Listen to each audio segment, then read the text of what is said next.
Last week, I made a video where I talked about the top 5 most forgotten rank 4s. Now, today, I wanted to do a sort of sequel to that video, talking about the top 5 most forgotten rank 3s.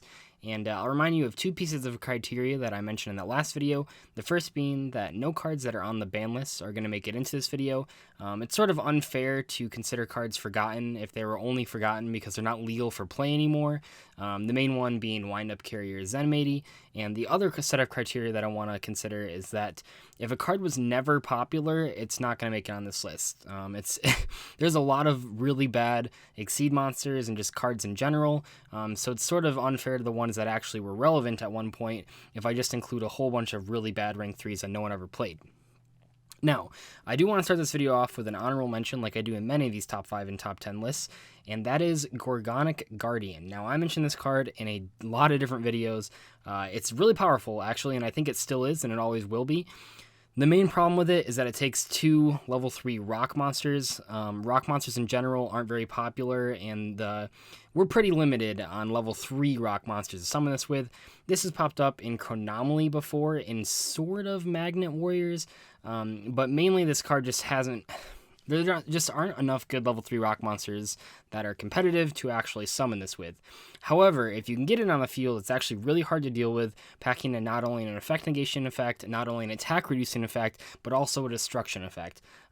It's pretty crazy, and in any deck that I see that it could fit in, I try to include it, but I'll count it as forgotten because I think people, whenever they have it summoned against them, never forget about it again, but I think a lot of people just sort of read the card once, saw that it took rock monsters, and then completely forgot about it, moving on with their lives. Now, to start the real list off, we have number 5, Soul of Silver Mountain. If you don't know, this card actually was popular at several different times. People played it in early Madolches, people played it in Lviyah as well, because you can use the level 3 Lviyah to summon it, and it's not even that bad a card. It might have too low of attack considering its effect, but it has an effect that can not only lock down back row, but also special summon earth monsters from your graveyard. Albeit, I should mention that they're in defense position, which isn't quite as useful. But this thing had a lot of ways that it could be used. I mean, locking down back row is pretty good. Obviously, it took 2 turns to get 2 back row, but that's okay. And I mean, it doesn't have the best attack, but it doesn't have the worst attack. And reviving cards is always powerful no matter what, even if it has to be done through a rank 3. And back when there weren't so many cards competing for extra deck space, and don't even get me started on how Link Summon limits your extra deck options. Back when there was room for some sort of tech choices in your extra deck, especially in Lviyah, this was played fairly often to catch people off guard. Sadly, it's just been outclassed, and as extra deck cards have gotten better and better, and when we get cards like Utopia Lightning that require 2 extra deck spots to make use of them, cards like this just don't find themselves in extra decks. The number 4 one is Triedge Lviyah. This is the only one on the list that was only played in one very specific format, but is actually quite powerful during the new Challengers version of Burning Abyss, possibly even the ones right after that. New Challengers brought Burning Abyss a whole nother set of level 3 monsters to summon stuff with. Soul Charge was also integral to that strategy. And what you could do is you could special summon a whole bunch of Burning Abyss monsters using Graph and Seer and stuff like that. And then if you had 3 on the board, because this does take 3 level 3 monsters, you could summon Triedge Lviyah. Now, this thing's actually ridiculous. I don't know if a ton of people knew about this, but it was in plenty of top cut deck lists, namely from Patrick Hoban and Ben Leverett. They popularized this, and I believe they both topped and or won events using this. But it's really cool because it's a macrocosmos if it runs anything over in battle. That's not super relevant in a vacuum because it only has 1,800 attack points, much like Soul Silver Mountain. But in Burning Abyss format, you could run over Graph and Seer with this, and potentially Dante in attack position. That was a really good way to out those cards.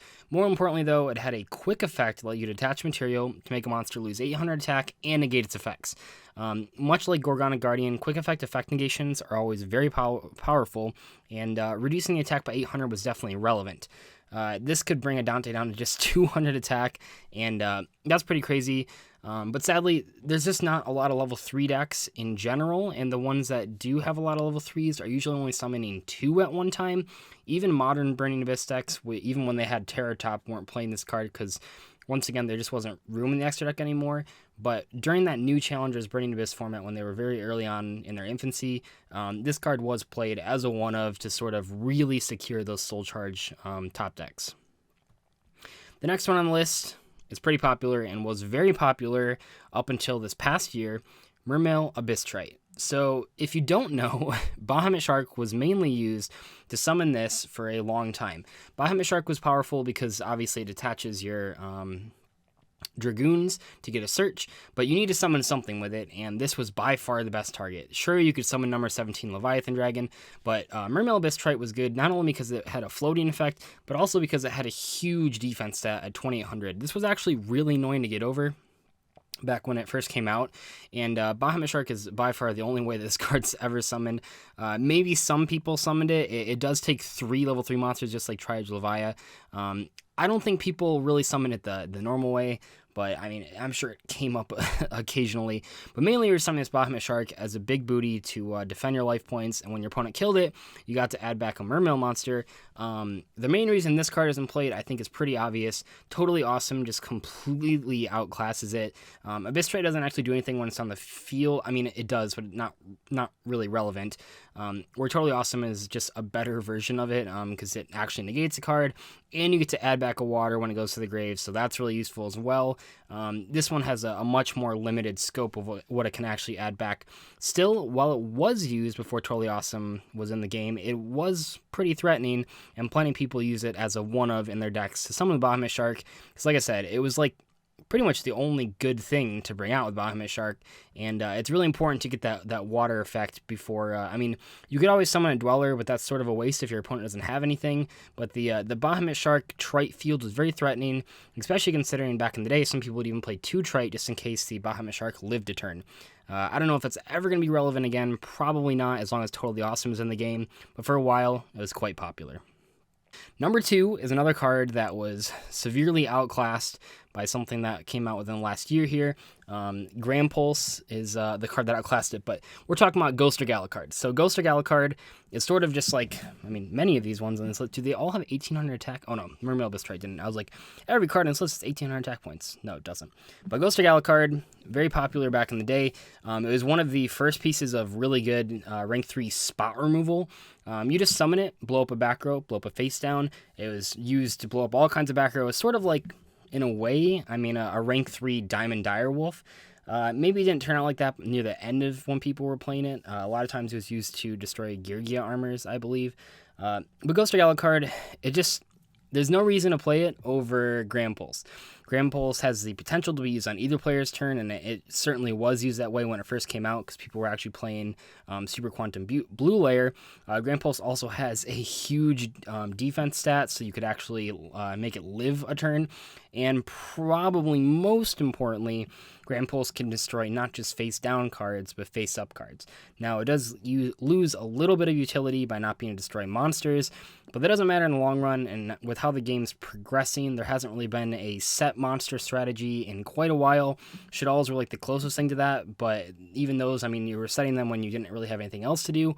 Girgia was like the last really big strategy that was centered around setting monsters face down, and until that happens again, I'm pretty sure Grand Pulse is just always going to be played over Alucard, except maybe in Ghost Rig decks or decks that want to summon Ghost Rig Angel of Mischief like Subterrors, but I think generally speaking, this card just isn't going to be played as long as Grand Pulse exists. For the final one, I have probably the most popular rank 3 of all these on the list, at least for its time period. Wind Up Zenmaines. This was so expensive for months. It was $60 to $90 for what seemed like forever, and it definitely deserved that price tag. It was a secret rare. It came really early on into Exceed summoning, and man, was this thing a pain to get rid of. 2100 defense was really big back in the day, and you have to remember, there weren't pretty much any pieces of spot removal, no matter what type of deck you were using. And if it was spot removal, it was only destruction based, and you had to destroy Zenmaines 3 times in that one turn to kill it. Because you had if you only killed it twice in that turn, or attempted to destroy it twice, then it would remain on the field and blow up a card in the end phase. And Cyber Dragon was even sided at one point to sort of out this.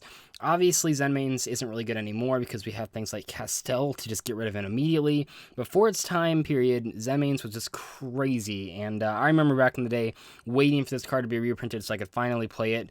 And when it was reprinted eventually, I was super excited. But Zenmaines, yeah, probably won't be popular anytime soon.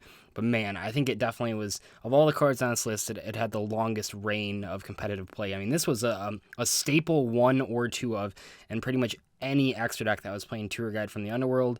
And wow, I don't think we've seen a rank 3 since then be so impactful.